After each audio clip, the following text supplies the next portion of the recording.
This is a production of Cornell University. Welcome to the show. As you can see, we've got a couple of Cornell folks, a bunch of Cornell folks today.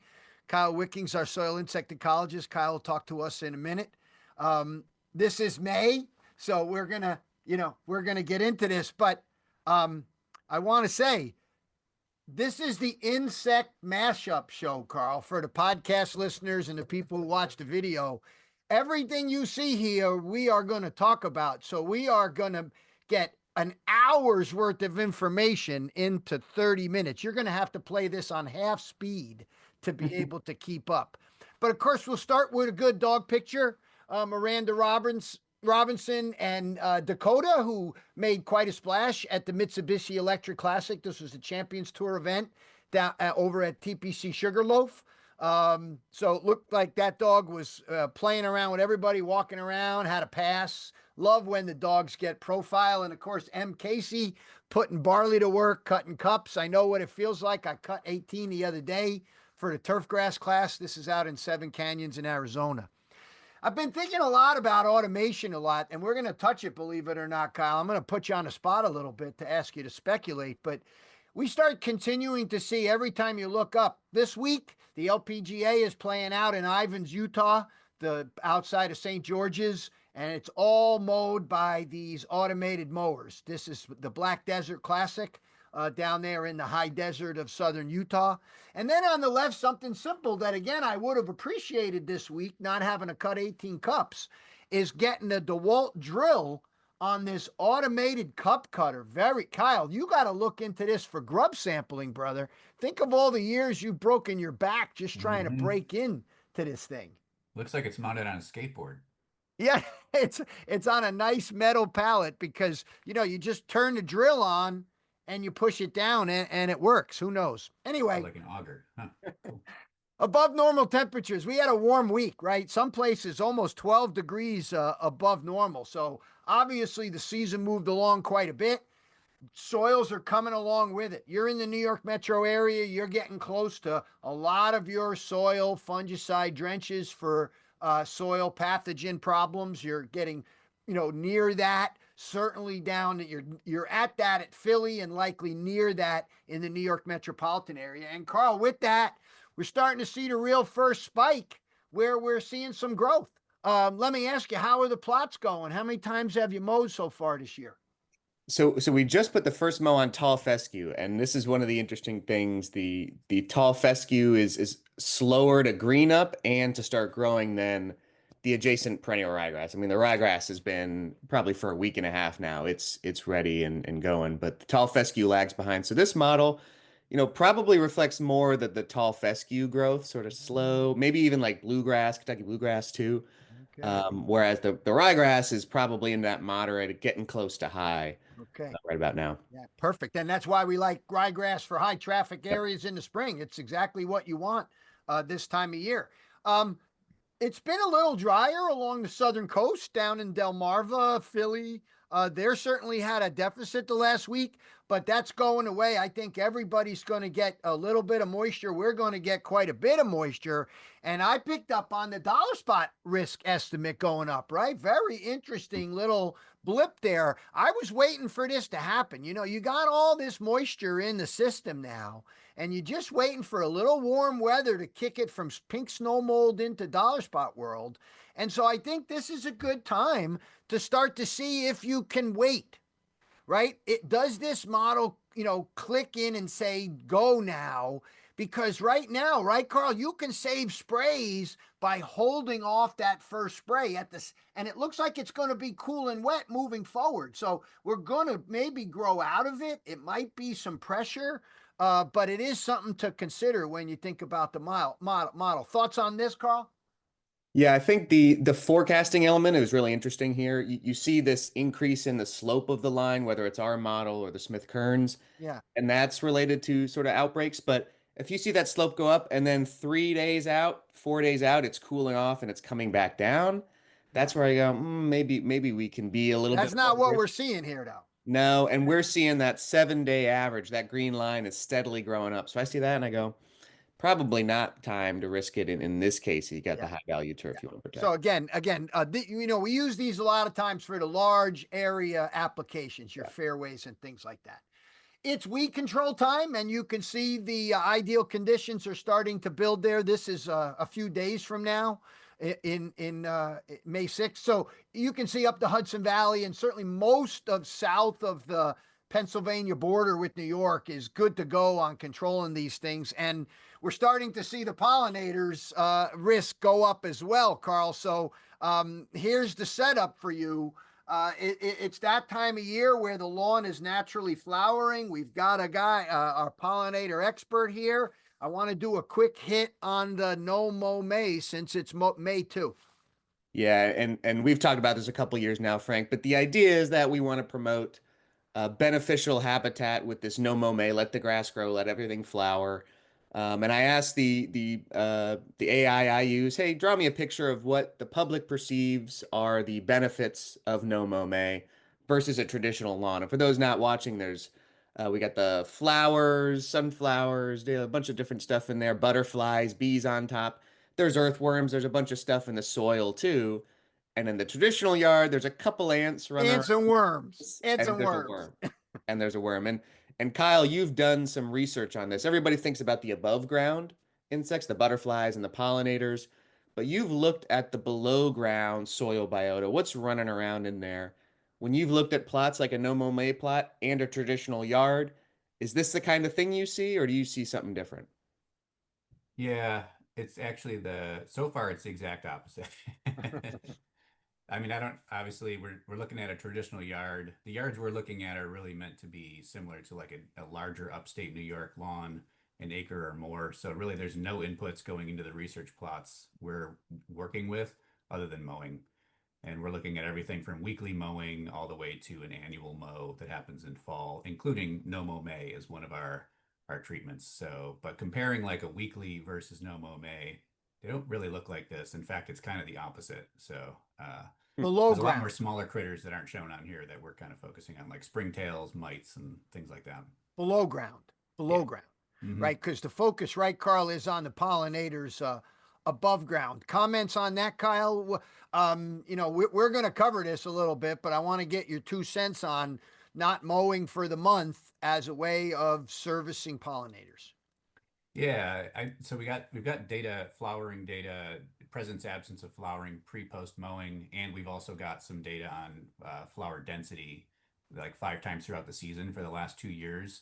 And you do get a spike in May when you do that, but what happens after that is some of those no mow May plots end up having less flowering than all the other treatments do. So Okay.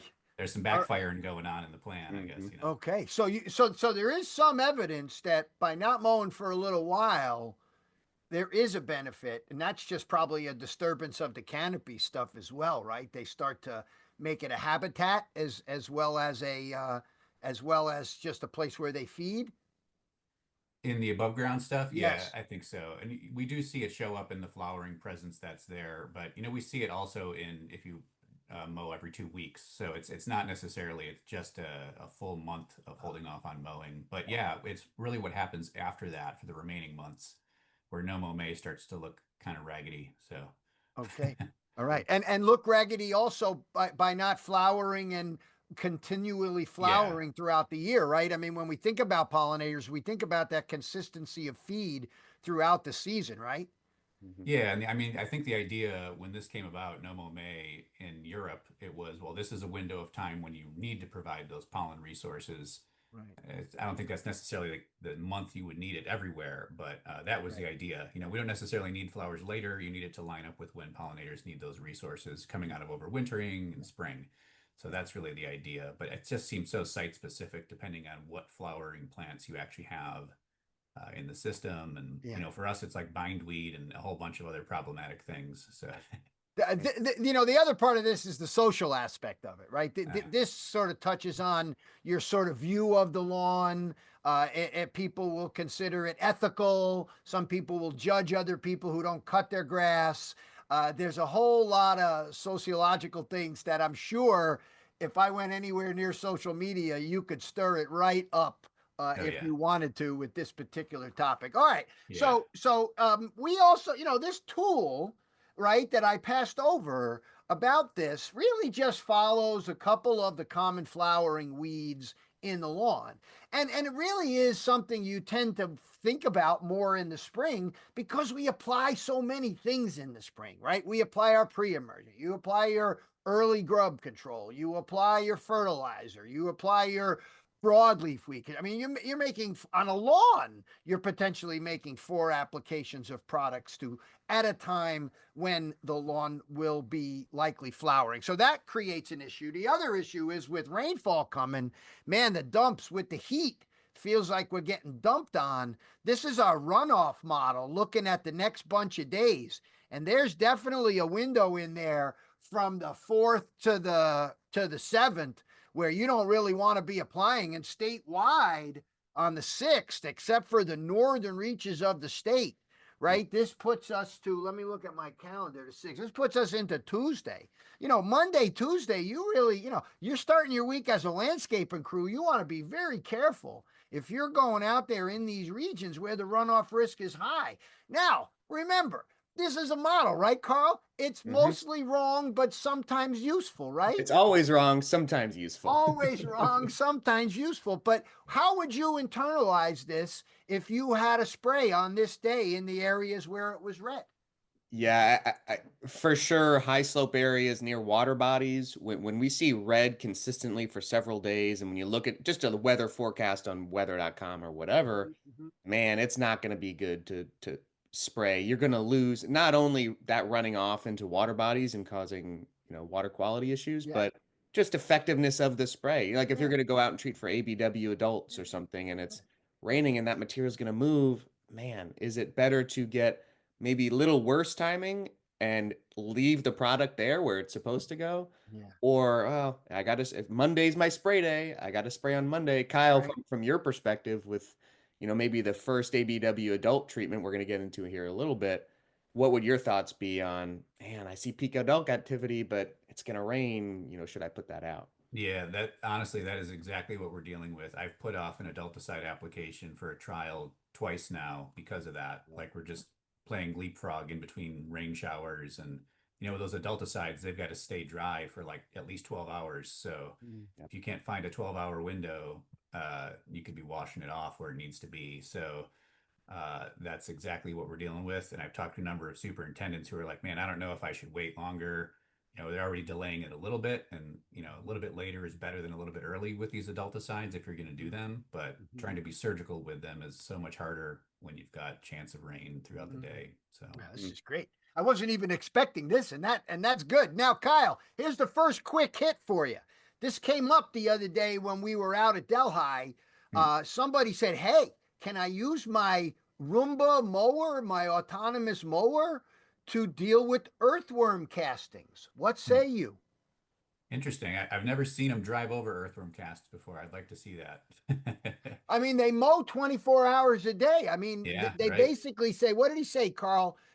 12 on? No, 16 on, 8 off? Yeah, something like that. And I'm curious about the mechanism of the blade. It's a razor blade. It's not smashing like a reel mower where you're sort of getting the castings in between the reel and the bed knife.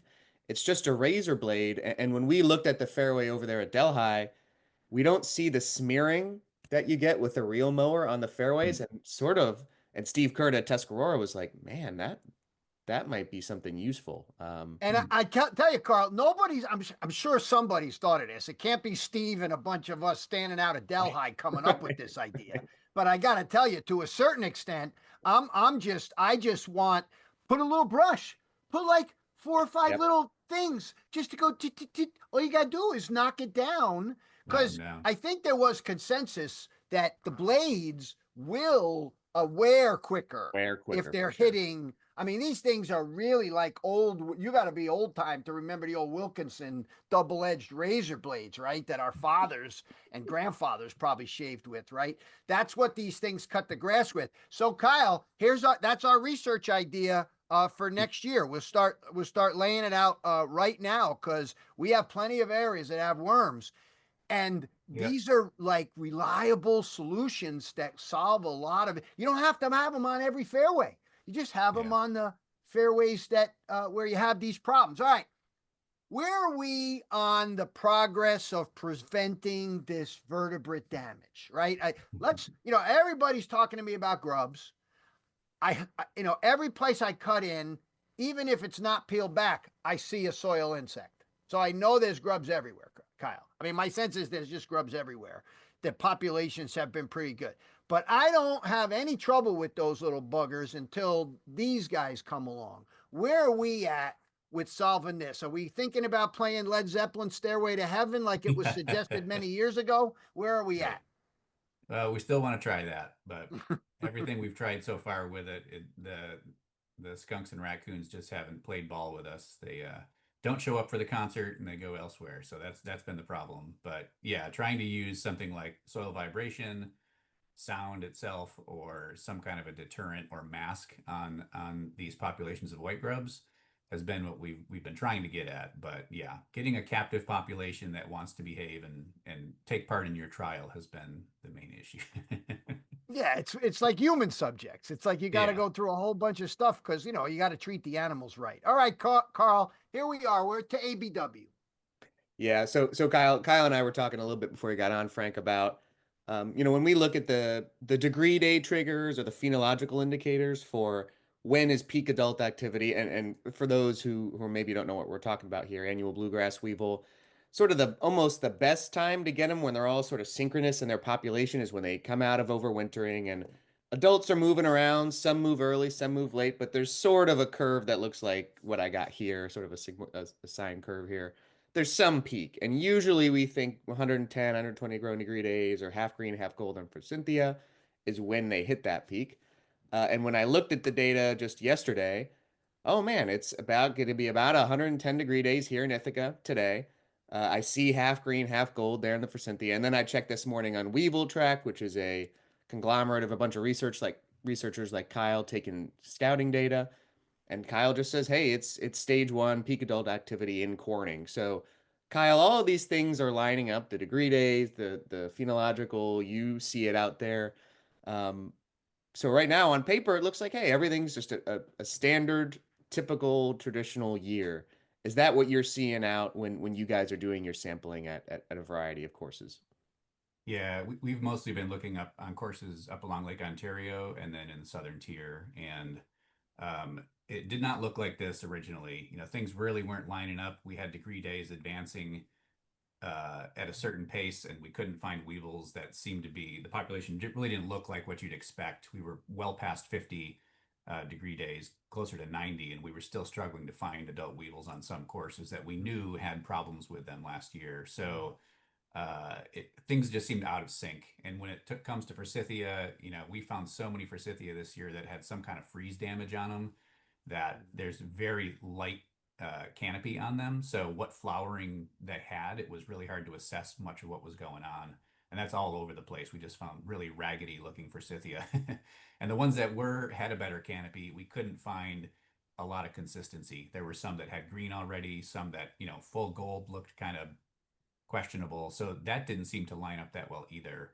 But I'd say starting tail end of last week, last week is about when we hit 110 to 120, like you've got here, Carl, for most of the courses we work on. And we started to see adult activities seem like it was syncing up a little bit. And I'd say we're kind of at that peak activity window in the Finger Lakes now. So yeah, it was interesting. I looked back through our records, and that same window happened the first week of May last year too. So Okay. as messy as things seemed coming out of winter, we didn't know what was going on, and nothing seemed to be lining up. But it seems like it's maybe behaving a little better now with adult It's activity. funny, Carl. Haven't we heard Andy Wilson, our pal at director of agronomy at Bethpage, talk about after all the years of keeping data, he's basically got it nailed down to the same week every year. For his his first larval application, yes, and that's one of the next questions for you, Kyle. Is we sort of best management practice is sort of to do you've called it the three-step program. You do an adult early because that's when they're all coming out, and then when you first sort of do the scouting and see the larvae, then you hit them with a larvicide, That's sort of the first two components. And we think that as you go throughout the year, there's more asynchronicity in the populations. But the Bethpage guys haven't done an adulticide for, I don't know, 10 years, Frank. They only Well, do they got larvicide. pyrethroid resistance, and I wonder if Yeah. some of that resistance might be gone, if it's not worth testing it again to see if the population's built up. But yeah, they have been using, once they got the word, a tournament golf course, the black course, once they got the word that they were resistant, they've moved to other strategies very effectively. Yeah. And Kyle, you've looked into a couple different treatment programs the last few years, a couple of which have no adulticide early and just a larvicide and then another one later in the year. And you're finding that works pretty well, right? Maybe contrary to what we used to think about, hey, you got to get that adulticide down. Yeah, the work we've been doing, like a lot of other turf entomologists, and actually a lot of other entomologists in general, has been looking at the new active isocycloserum, what's going to be planazoline from Syngenta. There's been a lot of advertisement of What it are they going to lately. call it? Planazoline. That's the chemical name. What are they going to call it? That's going to be the product Oh, name. really? Planazol? Oh, that's right. We talked about this during the state park thing. Okay. Yeah, Planazol. they've just started advertising it, so it's kind of Okay. out there now. But yeah, so the attempt there was to try and break this up into sort of a two-stage window where you're not so dependent on just going after adulticides, move away from that. I guess, we did try some later stage larvicides only, just one application, and it can be effective. We did find that even as surgical as we were trying to be with scouting and timing of everything, like really intense scouting, we still had a little bit of more damage show up with that one than we saw if we did go into with some kind of an earlier larvicide as well. But we got significant knockdown of the weevils. So I think it really, if you put all the eggs in that later stage larvicide basket, it definitely does require really careful scouting. But there's certainly some courses that are really successful at it. So Yeah. So the scouting aspect is one thing you'll say, and all the other entomologists will say is you got to scout at your golf course. Each golf course is going to be different. Understanding how many adults when you're doing the soap flushes means peak is like, again, that's different course by course. And when I think of courses like the Cornell golf course here, Kyle, you've been on there.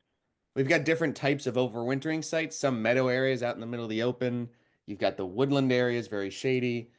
Do you see superintendents who will do scouting in these two areas and apply at different times and specifically right. scout and say, hey, I gotta, maybe on Monday I'm gonna have to go out in the meadow areas because it's warmer, and then maybe a week later. Do you see this, and is this a best practice that you're recommending to folks? That's a great question. We've seen that kind of a stagger before. Again, it starts to sync up a little bit over time, and narrow.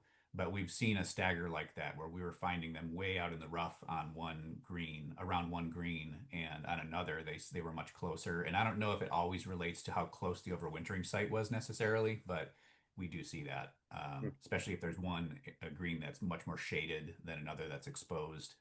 But again, back to like these really narrow windows of time when everybody's trying to get their tank mixes together and just make one shot in spring for these applications. I haven't seen anybody consider trying to break up. They're just trying to pick the date that would be best for all of the spots. So, Yeah. that's what I've seen most of the time. But they're definitely considering that variability that we're seeing on the.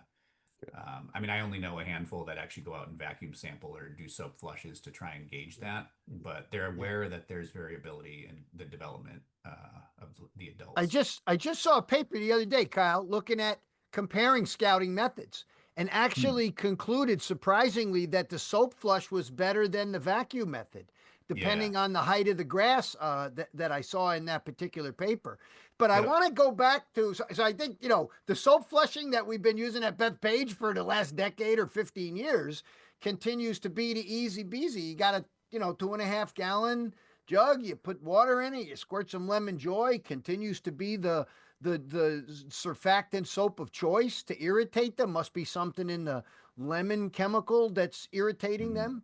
But I want to talk about the overwintering sites. I know you played around with this in the past. And I know, listen, when I heard Carl say this overwintering thing, it reminded me, and man, only the old guys are going to know what I'm talking about now. Harry Nimchek, the late Ohio State entomologist, used to recommend walking in the woods with the granular insecticide to kill the, in the overwintering sites with Whoa. Dursban. We were probably Oh, yeah. applying Dursban back then, or diazinon, or some chemical. But I mean, that's where we've come from. People were so desperate for a really long time. I mean, Pat Vidum spent her entire career studying this one organism, right? So it's not like we're making it into, and Ben proclaimed last year, yeah, I'm not even worried about this no more, right? So I want to hear about the ability. Let's revisit the little bit of work you've played around with in disrupting or messing around with potentially meadow areas or overwintering sites that then would affect damage and population the next year. Yeah. I'll just mention first, Dan Peck did some good work showing how far on average into those natural areas ABW seems to overwinter. And it's a pretty good depth in. I mean, it tapers off quickly, but it would be a really hard amount of space to actually cover effectively, especially because you almost have to make the assumption that they're just kind of all along those natural areas. You can't just surgically pick the area. Right. Not to mention the whole non-target effect side of things. But that's exactly right. Yeah. But so we played around with it a little bit. I was just really curious how the way we manage, especially grassy natural areas, how we manage those might influence how well the weevils overwinter. And we found you can't really you can't really get better overwinter mortality of the weevils, but you can make it worse. You can make them overwinter more successfully. And the way to do that is leave all the residue in there, like mow it and leave it sitting, or just leave it tall standing. So getting that residue out of the natural areas makes that a lot more inhospitable of a habitat for the weevils to overwinter in. So I don't know how common that practice is, but taking the residue off of it, you got a lot more violent temperature spikes that happen in winter in those areas. I would call it a best practice, because if you really are embracing those areas, you want them to be as thin and wispy as possible if there's any chance they can be in play. So harvesting the plant material is the simplest way of mining the soil for the nutrients that you have no other way of getting rid of. I mean, I obviously don't want them to leach. Now, listen, I want to wrap up. We got 3 minutes, and Albrecht published his paper last year, Kyle, and you were talking a little bit about it with the state park guys. I want to give you a chance to talk about this sort of idea where you go out on your own golf course and you sample some soil and you make a nematode brew that you then apply. And these guys have found you get persistence for whatever. I'm going to leave this to you. And it seems to be providing some control. Can you talk a little bit about this? I grabbed this sort of conglomerate image from the publication. Yeah, I think it's really interesting. This is something I've thought about a lot, following up from Elson Shields' work in field corn, and wasn't doing it quite this way, where they were more bringing it back to the lab and trying to sell their own nematodes or whatever. But the idea that you can take a population on site, rear it up, and reapply it is a really interesting one. And this was a really cool paper. So I think it shows that we know that most of these golf courses have some degree of insect pathogenic nematode populations on them.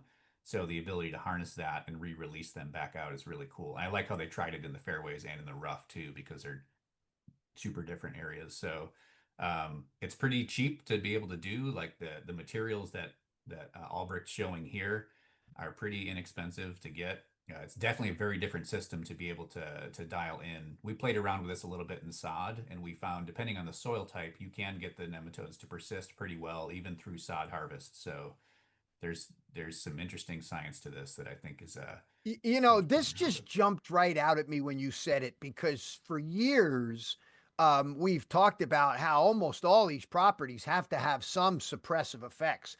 They're looking for this now in the dollar spot world, right? Ming Yi just published that paper recently on the potential for soils to suppress pathogens. The idea that we could do this, I think probably scares a lot of companies that might, all of a sudden not be able to do this. But then I'm sure they'll build an industry on how to do this automatically at your property. This may be something to do with all those hollow tine. See, I'm wondering, why do I got to take plugs? Why don't I just I got to core the damn thing anyway, bring up plugs, collect the soil from that. Is that another way to go here, Kyle? Is it just soil is soil? bring your plugs in and use that to Yeah, we grow inoculate. grass Yeah. from it. They generate putting greens from it. Yep. Yeah, you can certainly collect those. We did that when we did some aerification work and brought the plugs back. So yeah, that's certainly something you can try. I think a lot of it is getting, if it's going to be something that you have superintendents do versus a service provide, like they'll collect rear and give you your nematodes back versus something you could just run in your shop with a cheap cup of insect hosts and then basically screen out a solution to spray back out would be really interesting. I guess where it needs to go next is testing on a lot of different soil types because we've seen so much variability in how well they'll persist and establish based on soil type. I guarantee that stuff Albrecht is thinking about too. So that'll be really important are to think there about how just it's going to work on each golf course. Okay, so as a last word, and then we're getting out of here. Is it pretty much the better the soil, the more organic matter, the better balance of air and water, the better nematodes, and the worse compacted clay, dramatic soils, the worse for nematodes. Is that sort of easy? Like if you got a pretty good healthy soil, quote unquote healthy soil, nematodes will persist.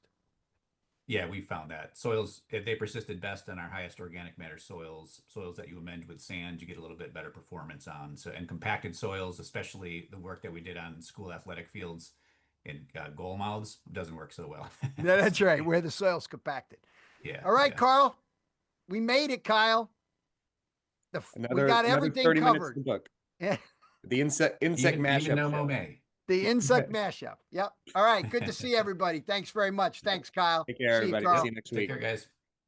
This has been a production of Cornell University. On the web at cornell.edu.